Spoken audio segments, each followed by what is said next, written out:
Live. Hello and welcome to another Kerfuffle panel webinar. Today we have the wonderful Charlotte Jeffrey Campbell with us, trainer to the Estate Agent Stars. How are you, Charlotte? I'm very good, thank you. Yes, that was a nice intro. Thank you for that. I practiced that all morning. And now the other two intros, which are going to be a bit more impromptu. We're also joined by estate agents extraordinaire, Gareth Ashington and Craig Thompson. Hi, Gareth. Hi, Craig. Hi, David. Hi, how are you? We're all good. We're all good. Thanks for joining us. So, Charlotte, today's topic is the year of training innovation, 2021. None of us knew that 2021 was going to be very different to the way that we predicted. But life has accelerated a little bit in the last couple of years in terms of innovations, and particularly training, which always used to be a face-to-face thing. There wasn't really distance training in our industry, and if there was, it wasn't decent. But we've had to adapt and we've had to sort of change our way of thinking. So now we're living in this hybrid world where we can choose to sort of meet each other face to face, and we can still deliver great content over the air, just like we're doing right now. How has your life changed, Charlotte? Do you know what? I think for me, it's all about that blend, isn't it? The reason we started Able Agent was because we had that real. I've always trained people, and I trained an agent. I'd see them for a big day, a heavy day, where I blitzed them all, and then a year later, I'd see them again for a blitzing day. And it's brilliant because I've got lovely agent clients, and I love meeting them. I love face to face. But we always felt that there was this gap in the middle. What do they do in the time that they're not being trained on these face-to-face days? So I think the view is that it's that blended style, isn't it? The Able Agent's designed to be that constant in terms of training that takes the hassle away from the agent. But yeah, last year when we were supposed to launch Able Agent at a big event, we'd hired a room, we'd ordered mugs. I mean, I've got hundreds of mugs. If anyone wants a mug, I've got a lot of mugs. We ordered mugs, and then COVID hit and we had to cancel the event. But actually, then what unfolded with people going on to furlough, we just jumped up and said, look, we've got all this online training. Does anyone want to use it while you're on furlough? And I think we ended up with about 1,000 people signed up over furlough on Able Agent. Some of the really big, agency network corporates signed up and used it. Obviously, they haven't signed up and paid for it yet, but I'm working on that. But they all signed up and gave loads of their staff training because it was a need at the time. And I think what people realised when they looked at Able Agent is it's not how we thought online training might be. I think nobody really understood how effective it can be. But I think we've proved that we can make things real and engaging and useful and practical, and we solve the problems. Our aim was always to make life easy so that the estate agent hasn't got this hassle thinking, oh God, I need to sort out training. We've done it for you, And so in terms of the flexibility of your particular brand of online training, I know that there's many out there, but with yours, it's tailored to estate agents. Can they dip in and out of it whenever they want, or is it training that has to be given at a certain time, or is there absolute flexibility? It's completely flexible. It's flexible in what you study and when you study it and how long you take, because that was the thing that I've always felt. Every agent works different. It has a different attitude to training. Agents don't all train in the same way. You've got very formal pathway with corporates. Smaller agents find it difficult to access good training, so it becomes more spasmodic than regular. So ours it's sales skills, it's customer service, it's property law, it's compliance, it's property management, sales progression, estate agency skills, lettings legislation. So if you want to up your skills in legislation, you go on to that course. If you want to be better at compliance, you go on that course. If you want to be better at sales, you have a look at that. And if you want to be an Able Agent, you do it all. Hey, that's the soundbite in editing. That's the one we're looking for, guys, all right? Gareth and Craig, thank you for joining us to give your perspective as agents. Gareth, how important is training? I mean, I know we will all say that training is very important, but some of us are particularly bad at working it into our workflow, because traditionally it's always been something you had to take a day off for. And if you were sending members of staff for training, it meant that you had to sort of work out office cover during those days. So I don't know about you, but for me as a boss, training became a whole day of anxiety of, we're losing Charlotte for the day, what happens? Yeah, agreed. And I think before we used Able Agent, we would do the equivalent that Charlotte's described. So we'd hire someone for the day. We'd have to go and hire a room in a local hotel, everybody out of the office cover. And you did wonder how much people retained 48 hours after that day's learning. Because I think we all know that sometimes you have to see things maybe in a video plus reading the book. You need to learn things 6, 7, 8 times. And it doesn't mean that you're silly that it takes that number of times. That's just how we are as humans with all the distractions that we have. And so I think this is so much more efficient than the Charlotte for a day and then seeing her in 12 months' time.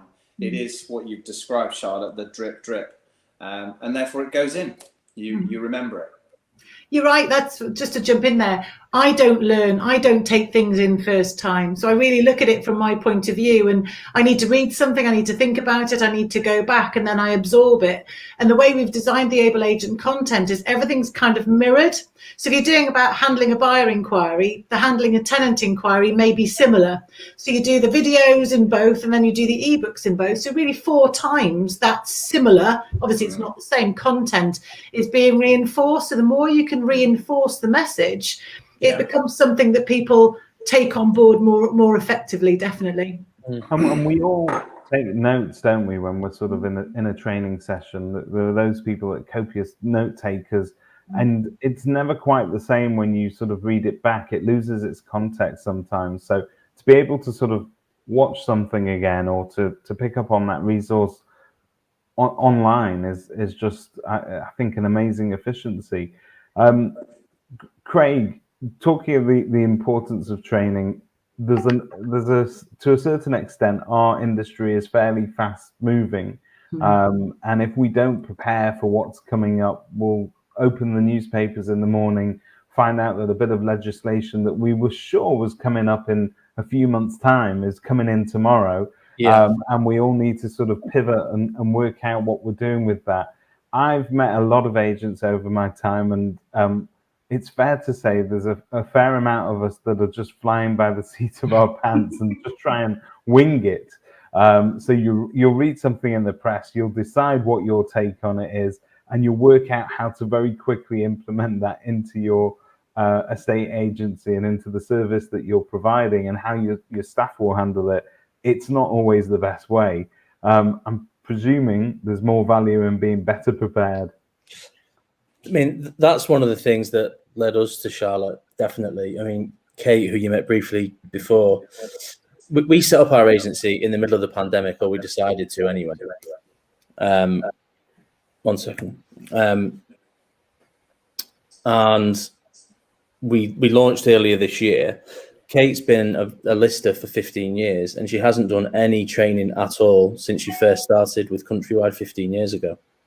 So I was aware really quickly that there were, if she's got gaping gaps in her knowledge, and we're a young business and we're recruiting a team, then training was always going to be a huge part of what we were trying to do. I felt it was really important to make sure that the team thought that training was something progressive and looking forward, rather than it was something that they were being forced to do, and that keeping them aware of changes in the industry so that we could be a bit more, nimble around that was really important to us, because we're such a small team.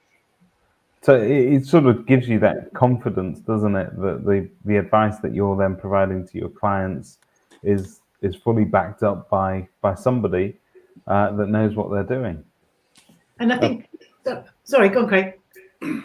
That was it, absolutely. Yeah, no, I was going to say that what we find is that with training for new legislation, what happens is there's an article on Pi, or there's a document from Property Mark or whatever. They're all very good, but they tend to replicate the legal language that comes on any government website. So what you end up sending to your team is the email off the government website, written in a reasonably complicated language. Now you expect to send that through to your negotiators or sales team at the front, and for them to understand how that relates to their job role is very tricky. So what we try and do is translate the language that the government gives us into a language that estate agents know and understand. And that was one of the things that we were most passionate about, that the language we use in Able Agent and in the CPAP exam is the language agents use, because I think that's something that they struggle with sometimes.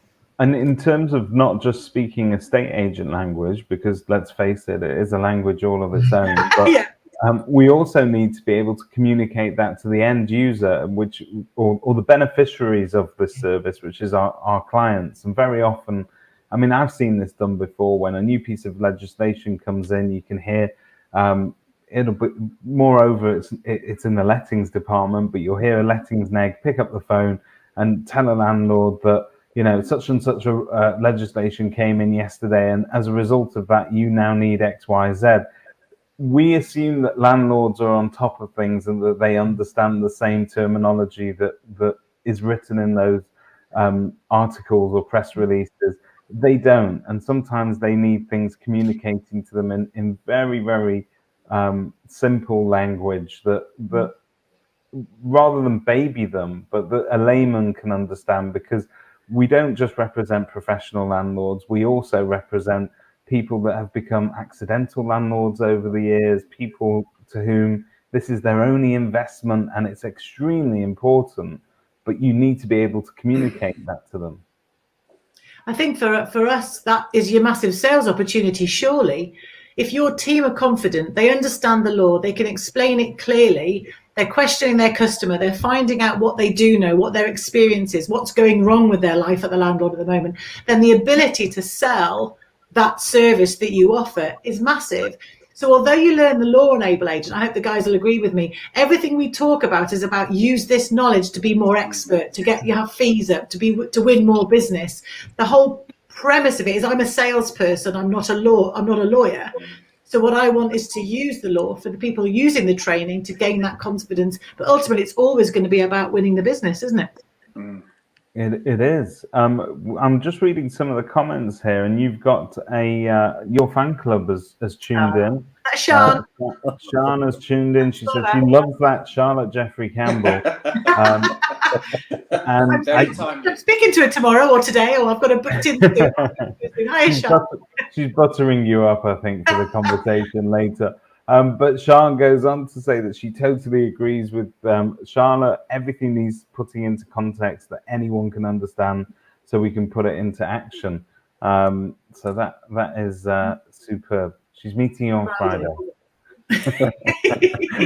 This is one of the great values of doing this live. It's only so Sean can confirm her appointment. If anybody else wants to book an appointment, obviously Friday's free. So in terms of from your perspective, guys, in terms of getting the most out of a Able Agent, you've now got the best of both worlds, really. You've got the ability to get Charlotte in if you want that inspiration, and I guess that's also what trainers do. Seeing them face to face, there is a bit of an energy. Hopefully they're going to fill you not just with confidence, but with kind of a renewed passion, I would say, for your particular area, because we all become jaded over time, and sometimes you need somebody else, an outside perspective, geeing you up and cheering you on. So you've got the best of both worlds. Is it easy to sort of use that hybrid approach and to know when is the right time to see Charlotte in person and how long you can go online without seeing them? Open question to either. Me. I mean, we've not got anything booked in with you, Charlotte, and we'd love to. I'm loving the plug, by the way. I love how what I'm basically doing today is confirming all of Charlotte's appointments for her next week. I think the available dates are behind Charlotte. Yeah, Drop it into chat. Yeah. Full of covering your train fare as well. So.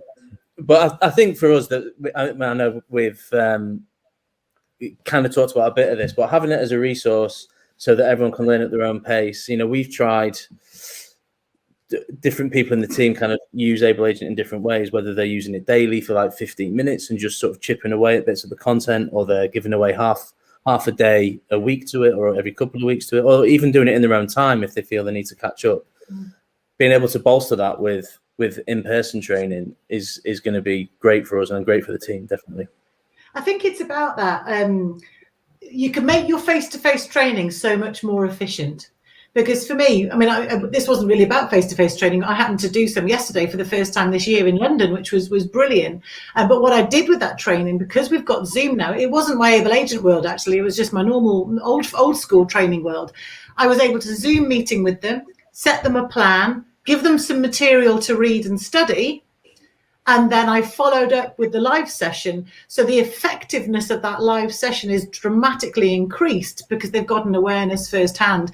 Now that wasn't necessarily what I was looking to talk about today, but I do think as I came away from the session yesterday, apart from being on the train with the Great Unwashed, I didn't like that, people sneezing all over me. I've had a year of no trains. but the benefit of that, it made me think that actually that money spent in terms of face-to-face training, if you bolster that with this drip approach, as Craig calls it, I think it's going to be much more effective if you do choose to go down the road of face-to-face training. And there's some great trainers out there, there's some fantastic people. And the online stuff, it doesn't all have to be Able Agent. Kerfuffle's got the campus. Whatever your blended approach to training is, I think for me it's about that strategy and a plan. So I don't think it's just pick and choose and just chuck it at people. It's how is that our plan? Have you planned yours in, Gareth? How did you work it all? Wait a second, Gareth. I'm just going to get the diary out and see when it's next available. All right.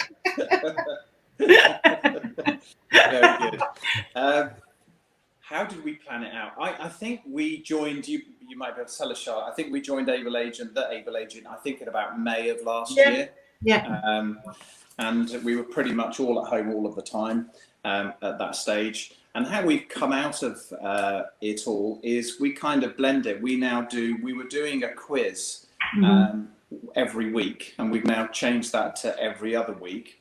And so basically we literally pick a module every fortnight, and it's fixed in our diary. So we've got a cloud-based diary and it's fixed in there, and you can either be in the office if you're there that day, or there's a Zoom link which is reoccurring. And it doesn't matter whether it's sales or lettings, we just literally do one quiz, and the whole team, and there's about, 10, 11, 12 in the office at any one time, just comes to one point in the middle of the office, the rest joined by Zoom who can make it, and the whole company does, for example, one week a quiz on lettings, compliance, or something else, just the quiz. And does that get you talking about it all? Because I think yeah, that's the key, isn't it? And if it's lettings, then we're making sure that, and we're sales, and I'm in sales, it's we're grabbing our lettings colleagues, right? You need to be here, and then you sort of have a bit of fun, gently tease them. You should know the answer to this, shouldn't you? Kind of thing. That's great. And it's just a good bit of fun, and we're still doing it. We've been doing that for months. It's great. So that's a sort of little variation. That you can have for people that aren't based in your office. They can just join via the Zoom link. I think from a retention point of view, that sort of thing is very powerful because people will remember that. And even if they don't necessarily remember the correct answer, they'll work through the conversation that went around it. Because half the time, if you do your qualifications, it's not being able to suddenly think of the right answer from memory. It's about applying the knowledge that you've gained and using it to make a sensible decision, whether it's in your exam or the way you apply your job role, isn't it? Yeah. And also for those members of staff that, because you always get 2 or 3 that really engage with it. I mean, we had 2 members of staff recently. One did 15 courses in a month, 15 modules, and the other did 11. And some have done none. And so what it does by getting together every fortnight is for those who haven't really engaged, it sort of helps remind them it's still there and that it's really doable. Yeah. And I think that what we've found over the last year of Able Agent is there is very much that. And sometimes the people who aren't doing it, it's fear. They feel like it's overwhelming. They don't know where to start. And I think that little bite-sized chunks just to get people going is really good. So when we talk about the content, we'll often say, Start with the stuff that you know you'll be fine with. Start with the stuff that you're going to find easy, because you'll pass your quiz, you'll get your percentage bars going up, and you feel like you're making progress. And then when you're familiar with the platform and confident with that, then you do the tricky stuff. I've got one lady, I won't name her because she'll be cross with me. She's dyslexic and she struggles with her learning. And she rings me every week. I don't charge for this, but I ought to. She rings me every week with a, what shall I do now? What shall I do now?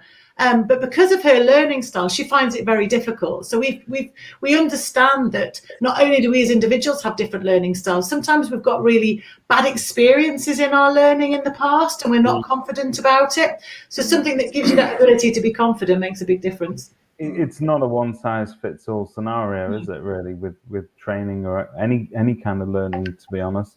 Although Mr. Simon Whale can't be with us today, he can be with us through the medium of Facebook. So here he is.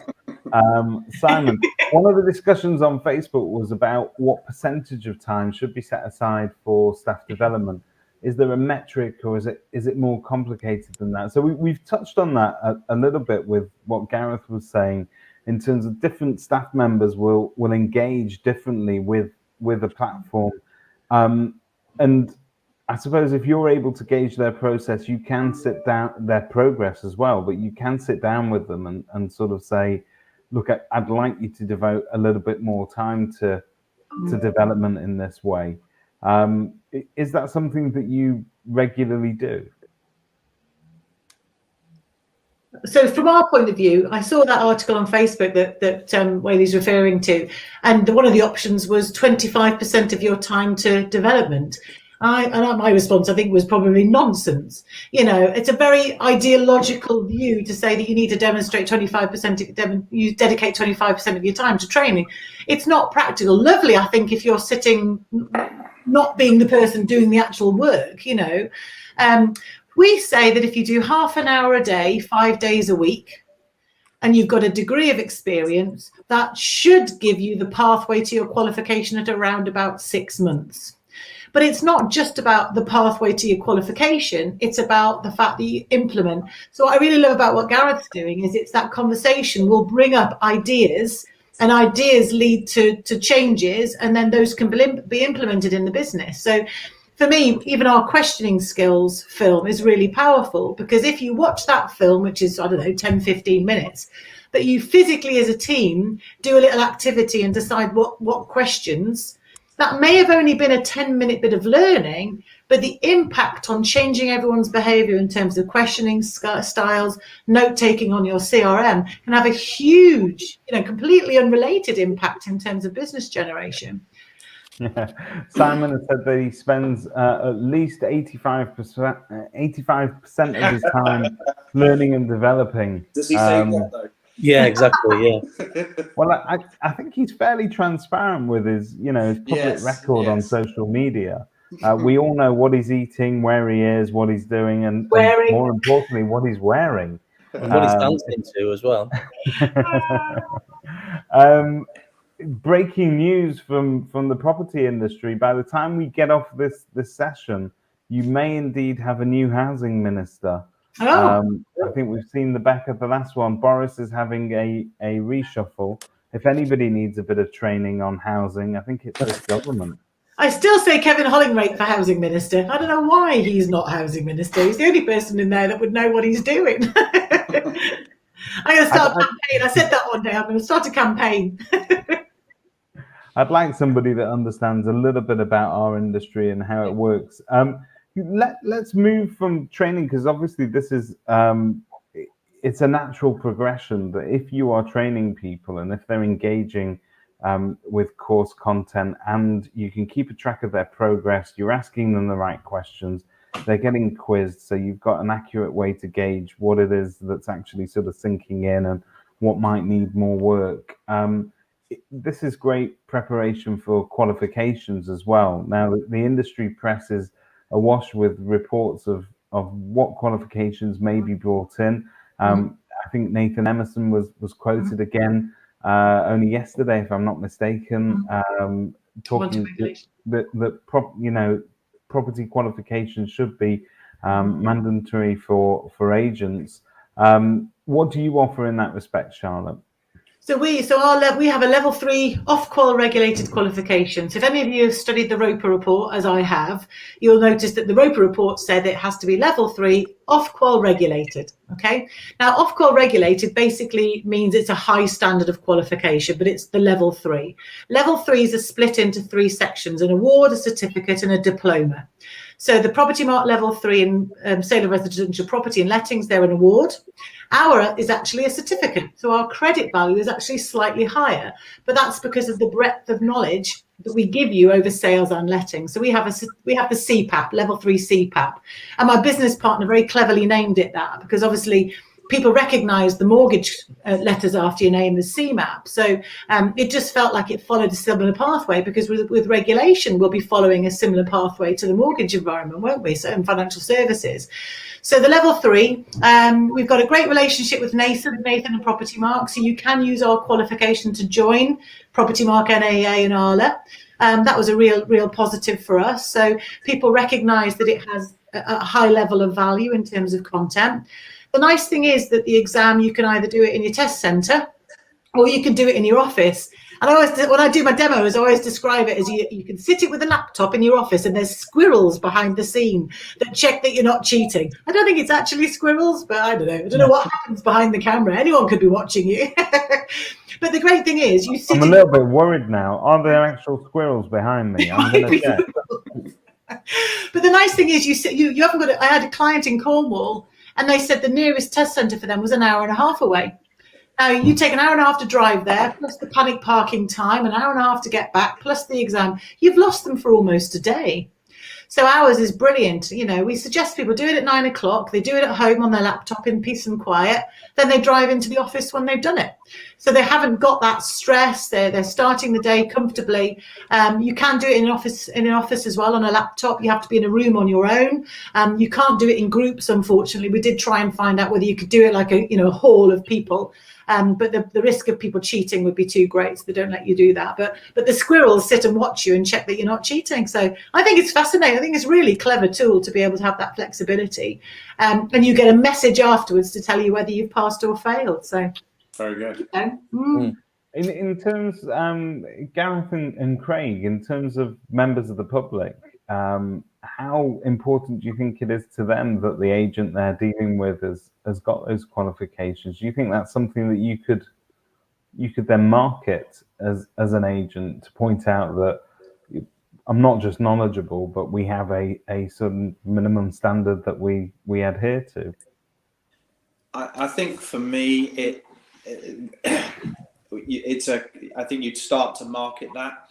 And so it would be a process of educating the people that you deal with that you've got this qualification, whether they would know what it actually means and what level you had to get to attain it, I don't know.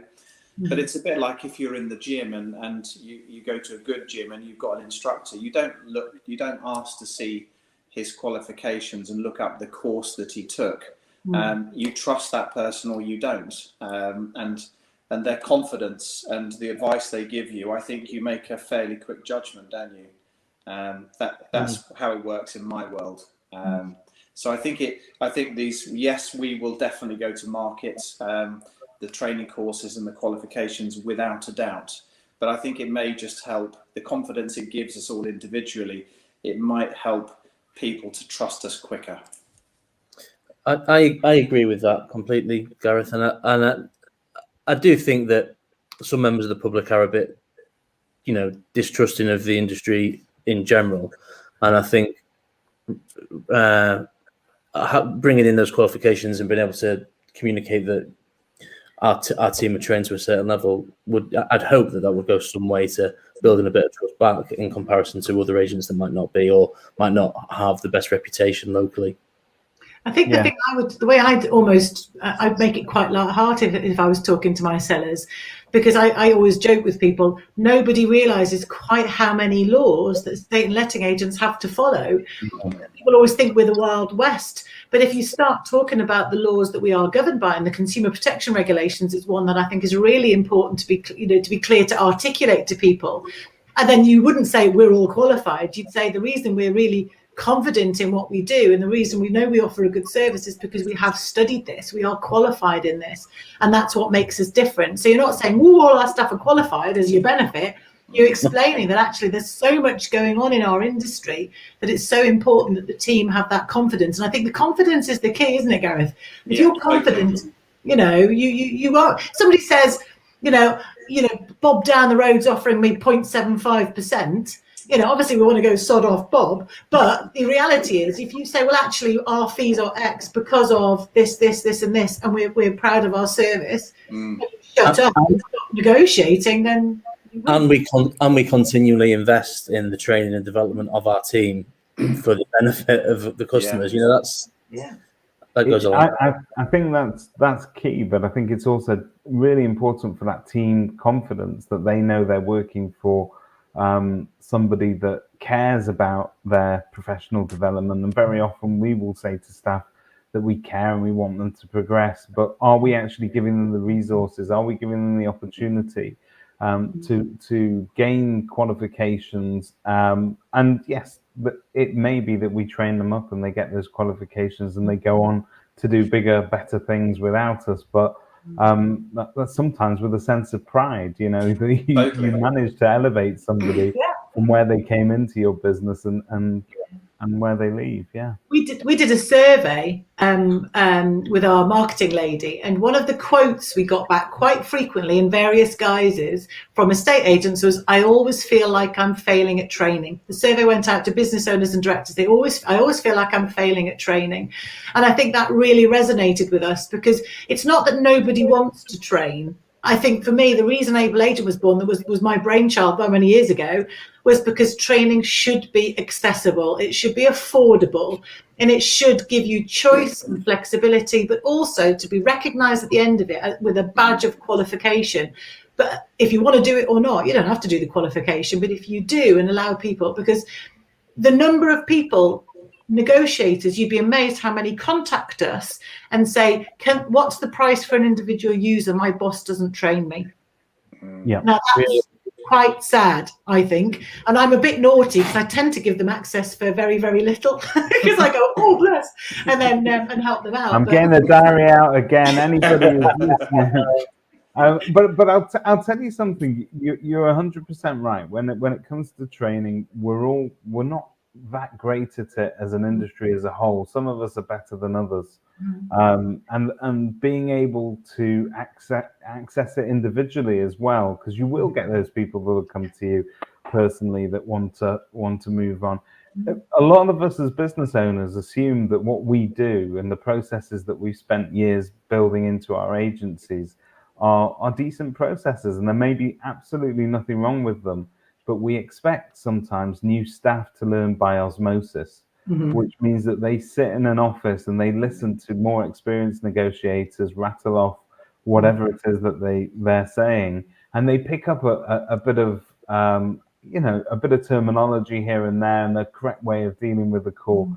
But unfortunately, they also pick up all the bad habits as well of that collective staff body that you've got. So I suppose the only real way to make sure that they're getting what I would call pure training, which is dedicated, is to actually subscribe to a dedicated service. And I think for me, it's that kind of not only do you train in the bad habits, but you don't give them the why. It's that we do it like this because we've always done it like this. But actually, the laws we work to now, if you don't understand why the consumer protection regulations are there and what that means, because you have to describe things in a certain way, then you don't have the confidence that you're doing it right. And I remember when I was put in charge of this property management department, I'd been the lettings manager, looking after 30-odd branches in terms of lettings. We'd seen the lettings grow. The boss at the time made the other property management head redundant because their figures had been struggling and what have you. And he said to me, "Do you want to be in charge?" And all right then, whatever. So I went and took over this department, and I had no support or training. And at that, I mean, luckily I'm a self-motivated learner, so I looked for information myself. But I remember being stressed. I was anxious in my job. So I don't think we even realised quite how the mental health impact on it. So we've talked about it a lot this year, but not really understanding fully what you're doing, very much so in lettings. is probably part of the reason that we lose staff. Because if you feel like you're not good, you're a bit stressed by it, you're not on top of it, you don't feel supported, then you're going to leave that job or leave the industry, even worse.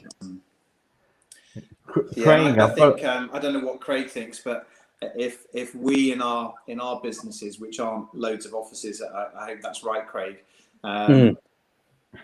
You know, if we could probably both give some idea of training about positive attitudes, about how to do a market appraisal, all of that.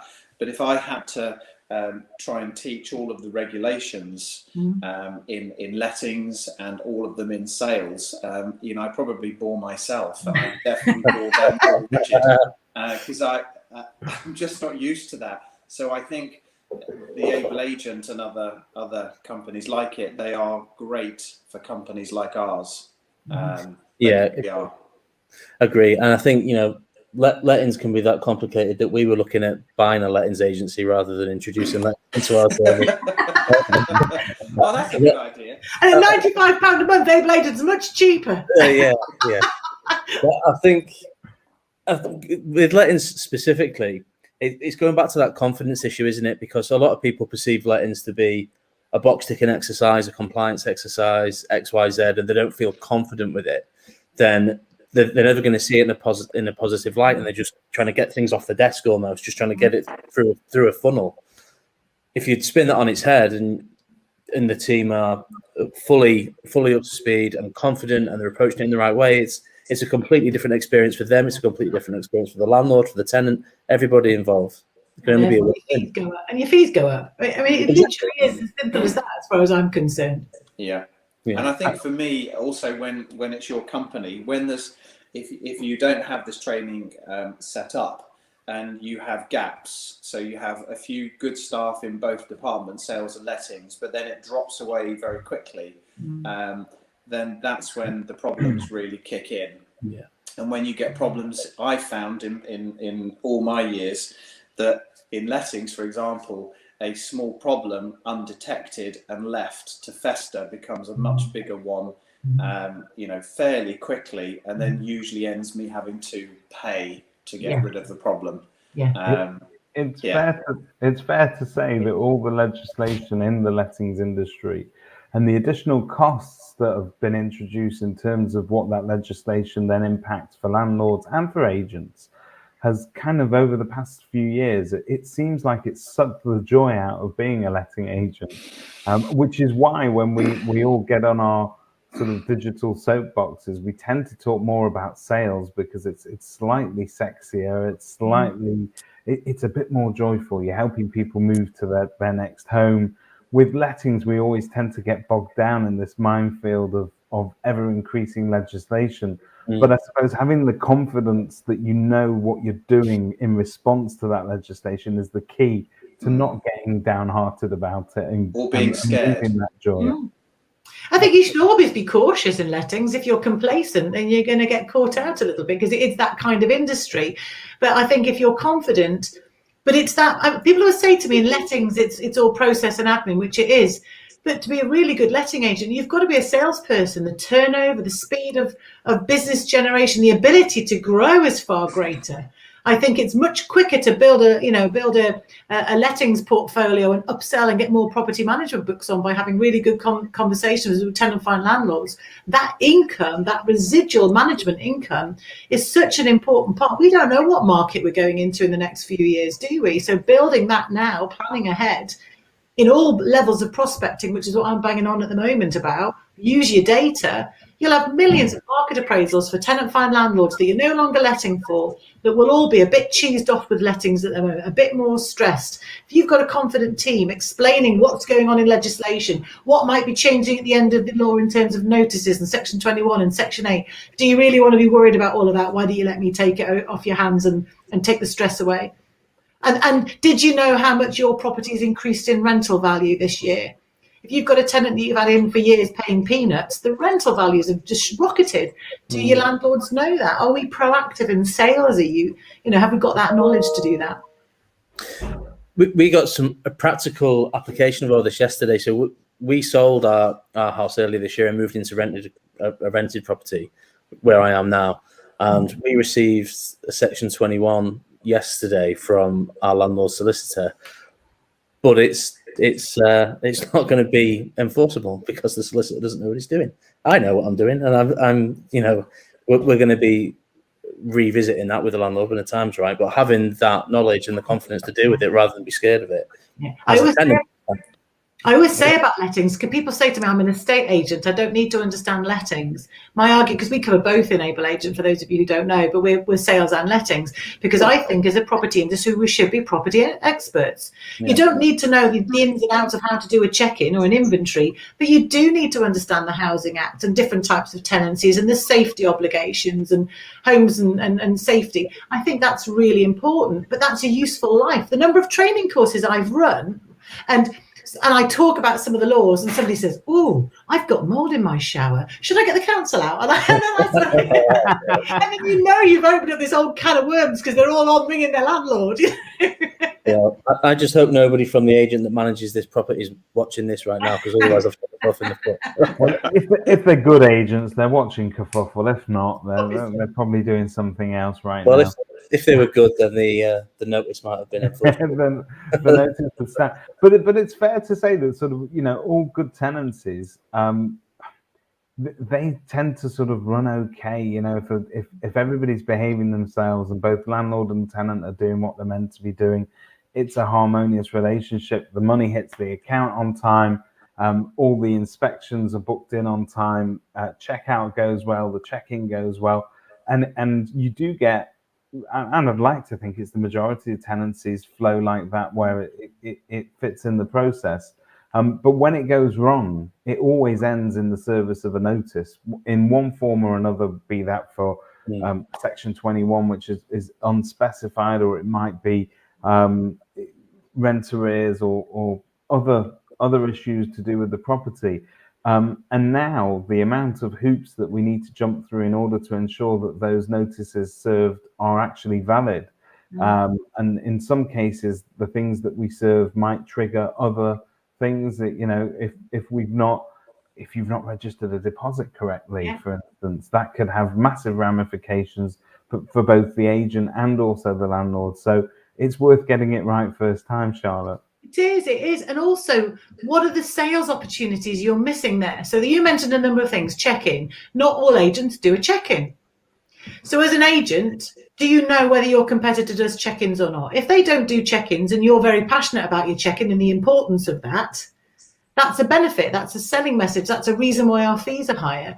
So for me, the services and the law, all of it is about making sure that you understand your market, your competition, you understand why you're different. And if you get all of that right, then your ability to sell and charge the fees that you deserve is much better. And I always say to property managers, you're also part of the cog. Just because you're dealing with property management doesn't mean that you can't feel confident having a conversation and saying, how many properties do you own? Which is when I run my training sessions, when I do face-to-face, I always ask, when was the last time you asked, how many properties do you own? Oh, I never asked that. Because we're all automatically controlled by our CRM system. But how many properties do you own is such a powerful question, and you never know what you might find out. The number of us who've got a sneaky property that we rent out of, inherited, or we look after for somebody else is quite high. So I always think that everyone should be curious about what opportunities are out there. And I don't want to train property managers to be salespeople, but I want them to be curious and then pass it to the person who will be a salesperson. There are massive sales opportunities there.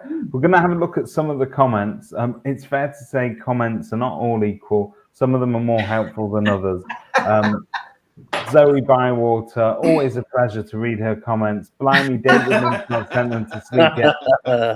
I'm settling them down. It should be another 5 minutes, Zoe, all right? Sean, she says it's the same in the supply industry. Everyone spends so much time doing that actually getting access to content that is flexible, affordable, and equally relevant is difficult, which is why she does what she does. And she does, some great information out there for inventory clerks, which is superb. We train some of the suppliers, we train some of the suppliers, staff, because if they've got a team of people who are not ex-agents, they use Able Agent to understand what estate agents do. So Yeah. interesting aside. There is that disconnect sometimes between the supplier world and the agent world, and you're translating that language back again. Simon, in one of his more lucid moments, one of the most frustrating things that he'd noticed in the industry is how many business owners profess consistently about how important training is to them. And yet when the market tightens, the first thing that goes out of the window in terms of the training is that budget for training. That disappears very quickly. Craig, I've got to say, you're an immensely brave person starting an agency in the middle of Corona for a start. That's one word for it. It's one word for it. Well, you have to be brave or crazy to get into a state agency at any time, okay? But at the height of a pandemic, but for your business that's sort of starting off at a time like that, you could well choose not to invest in training. It'd be easier for you to sort of close your eyes to it and sort of wing it until you hit that bump in the road. But you've taken a very sort of active step from the get-go, really, to knuckle down and invest in that. It's important to us, when we sat down and spoke about the sort of agency that we wanted to be, not just based on where we felt there was a gap in the market locally to us, but what was important to us. And I guess that came down to as much what we didn't want to be, as then training and investing in professional development was always going to be really, really crucial to us. We're only a small team. We're not able to, at the moment, bring in the sort of full team that we'd like. So we've got a lot of kind of people doing multiple roles within the business. So it was really important to make sure that everybody had the confidence to do that. And like I said, Kate, who out of our whole team, Kate's been in the industry the longest, 15 years, and the companies that she's worked at, training and development has just never been there at all. So common in our industry. So I agree with Whaley's comment, but I think you can really see the difference between agents who train and those who don't. And I think one of the quickest ways of checking how your agency is doing is your staff turnover. I worked for a company where there was very little training until I said, can I do the training? So I used to volunteer to do the training. And our staff turnover at various points was just ridiculously high. And if I look back at my career, I took a year. I did a year and a half when I wasn't in the property industry, and I worked for a radio station doing sales. I've got this completely different perception on sales as well. I did sponsorship and sales and promotions for EMAP radio nationally. That's my background, you see, sponsorship. Yeah, well, there you go. So I did that, and I remember thinking, I'm not very good at this. I'm not very good at this. I kept missing my targets sometimes, but they were massive. I mean, they were £500,000 fee income targets. They were huge. And I remember thinking, I'm not very good at this. And I left the job, and I bumped into my commercial director a few years later, and she said, we were so sorry when you left. You were so good at what you did. I didn't realise. I didn't have the confidence. And I think you have to recognise that not all your staff are full of bravado. Some salespeople are really not very confident in their own ability, and they like reward and recognition. And actually sometimes training is a way of saying, you just double check you know what you're doing, and then it gives you confidence. Yeah, and I'll let you have a say, Gareth, but just so Kay, who she's been part of successful agencies, even though they didn't invest in training, and her conversion rate as a lister has always been really strong. So she's never really had any reason, or they've never really had any reason to push her to do anything else. But when she joined our business, she couldn't just do that role. We needed her to do some more prospecting. We needed to do more sales progression, other things that have been outside of what she's done on a day-to-day basis. And it was, she understood terminology and the sort of general processes around things, but she didn't know really where to start in terms of getting things done. And it was worrying for me that we'd set up this business and somebody who'd been in it for 15 years wasn't able to really do more than what that her primary function, primary role. And that's the reason sales and lettings combined as a qualification is so powerful, because it gives you that breadth of knowledge that I think is massive. If you're dealing in sales and you're talking to an investor, you can't tell me that it's not important to understand how the tenancies end and notices and safety. If you're putting a property on the market for an investor and he's looking to sell it to another investor, you should understand the laws about safety and what's going to get it let quickly. You should understand these things. It's powerful stuff. Yeah, absolutely.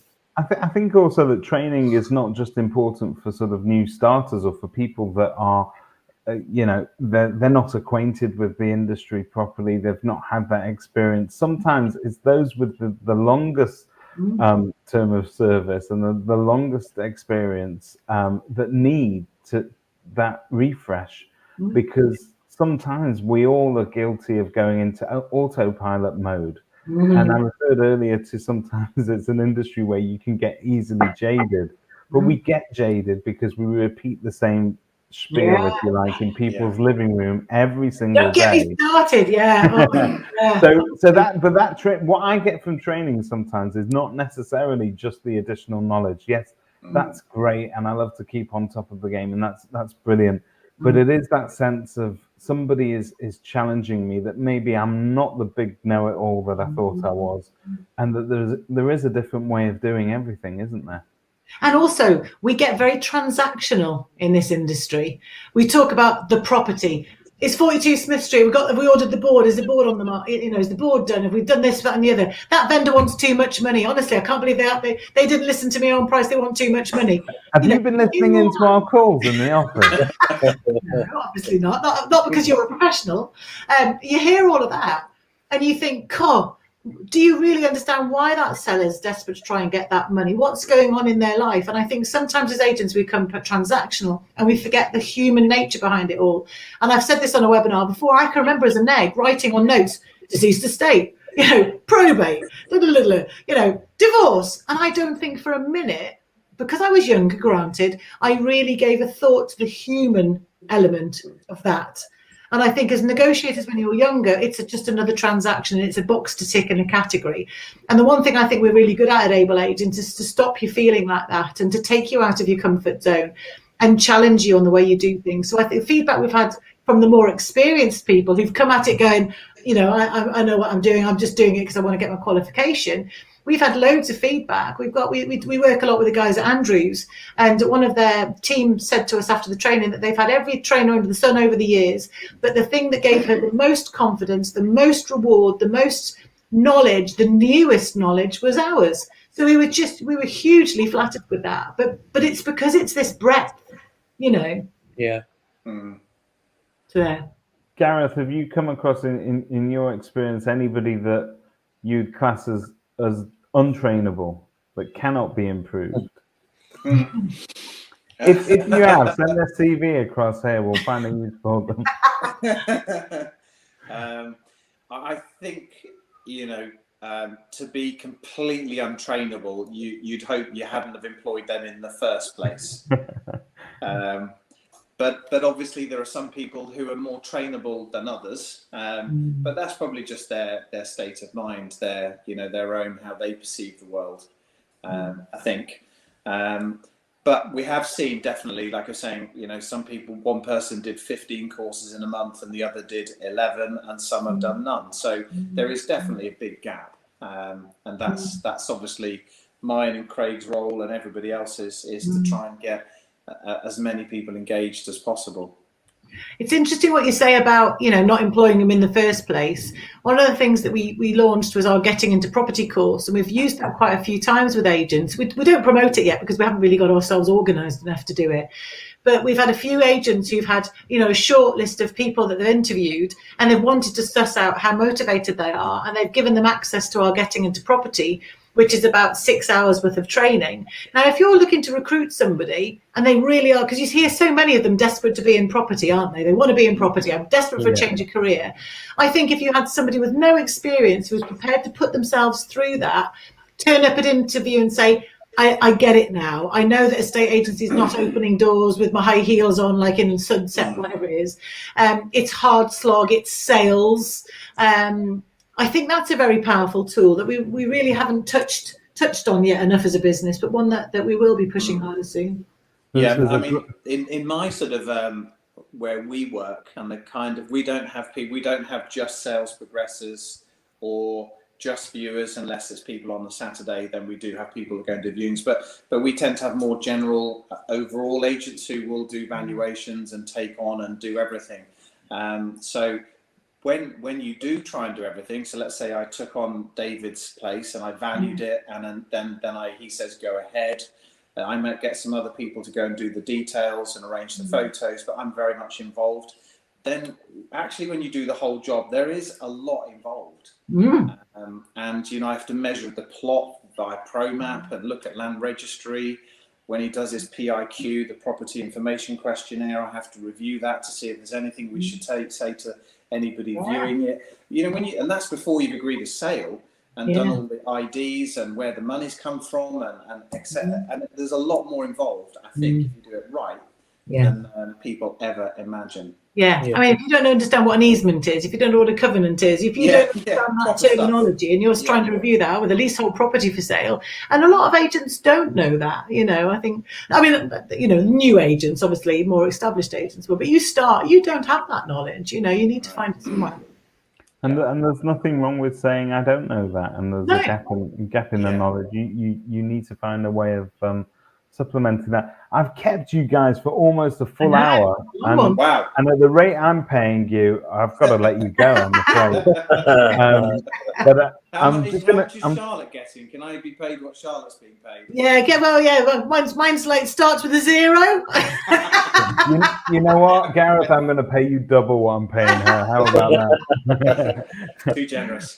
We're just going to look at the comments one last time, and then I'm going to let you go, because Sean has said that knowledge is a powerful tool as it naturally breeds confidence. Knowing your industry shows that you care about the service that you deliver, and understanding your client base and being able to pivot when situations change all help develop you as an individual. To be honest, the great pivoting time, if you like, has been COVID. That has been the one time where we've all had to throw whatever it was that we thought we did before out, and we needed to redesign a whole process. So how many of us, for instance, had never done a video tour or even thought about including that in our offering, because let's face it, a floor plan will do the trick. But really COVID came along, and now the new standard then becomes a video tour, and it becomes giving consistent information to your client base and making sure that they understand what's happening in their marketplace. Is not just to bolster confidence. It can also be a marketing tool, but you need to be able to adapt quickly in order to be at the top of your game. And so training is naturally going to give you that. Simon Whale, who will, you know, on his words, will end the show. Hopefully solutions like Able Agent and the Kerfuffle Campus change this, because they're comparatively affordable. So I think what he's saying is that if you were the sort of boss that would scrimp and save when it came to training, you can deliver excellent training now to your staff for a minimal amount compared to, say, sort of 5 or 10 years ago. You don't even need to buy the trainer lunch, because they're not sat in front of you. Well, but that's it. It's the accessibility of it as well, not just the affordability of it for me. A waste of time sitting on your phone, do 10-minute video, and when you're sitting outside the viewing, it's great. And the thing I thought about saying earlier is that, you know, when you have someone like Charlotte and you do this day thing in a local hotel, is, you know, we all find it very hard to keep 100% attention, you know, beyond 5 minutes, 10 seconds in Simon's case. But it seriously is quite hard. But when you're at home doing one of these Able Agent courses, you've booked the time yourself, you're at home, and you kind of eked out an hour or whatever it is, and therefore your engagement is so much better, I think, than if you're in a room with 50 other people and you've got your phone down, you know, nearby you, and it goes off and you can't help but look at it. But I just think it's more intense in a good way. I think for me, I used to do full days training, and I tell you what, you've never known knackeredness as a trainer doing a full day's training. It is the most tiring thing I think I've ever experienced, because you're mentally having to keep an eye on everyone, having to keep them engaged, keeping it lighthearted. And I know that's something I'm good at. I try to keep it lighthearted, because training can be really boring, can't it? You know? Let's be honest. I like looking at the trainer just after that lunch, you know, that lunch break, and everybody comes back in and you're about half an hour into it. They look like a boxer that's just about to sort of get up for their last round. And it's how you keep that momentum going. Because let's face it, it's tiring for you as much as it is for the agents as well. And to keep everybody engaged on one subject matter for an entire day, I'm not sure is possible. So in the immortal words of Simon Whale, who's got to go as Weatherspoon calling. And that's all anybody thinks, by the way, when they're in that training session in the afternoon. The Weatherspoons is coming. Charlotte, Gareth, Craig, thank you very much for giving up your time today. It is a new age for training. Anybody that's interested, all of Charlotte's details are on Kerfuffle, and if you want a taster of what Charlotte provides, give us a shout, and we'll get you onto Kerfuffle campus as well, because Charlotte's courses are coming there soon. Yes, they are. They've just got to get myself organised. Absolutely, coming soon. Yeah. Coming soon to a digital interface near you. All right, all good. Thank you, guys. Take care. Thank you. Nice to meet you, Craig. You too. Bye. Nice to see you all.